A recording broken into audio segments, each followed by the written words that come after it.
I'm not one of those governors, and I will not be.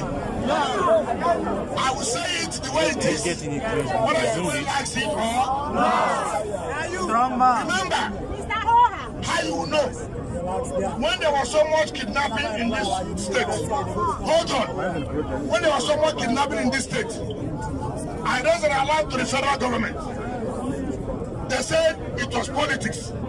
Right? That's okay. I pray to God that kidnapping, killing, and robbery will take over the entire country. Has it taken over the entire country? That's true. Taken over the entire country. Calm down. Now it's no longer politics. Nobody has suffered. No state has suffered in the hands of SARS like Rivers State.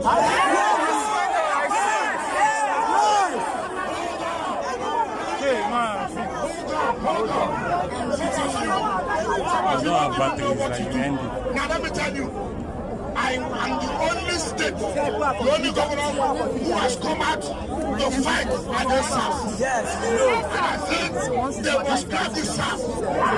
No governor came out, not one.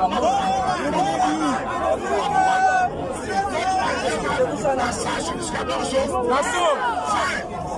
We have lost so many people in this state. That's all. When I was shouting it in this country, I was shouting about SARS. I was shouting about SARS. Not one state supported Rivers State. Not one state. SARS has killed our people a lot. I cried. No state agreed. Now, and you want to tell me the same SARS now has gone to give people in another state. Now it has touched them. Now, you want me now? When they were killing my people, I was shouting, nobody said anything. Now they have killed their own people now. Now they are seeing how bad.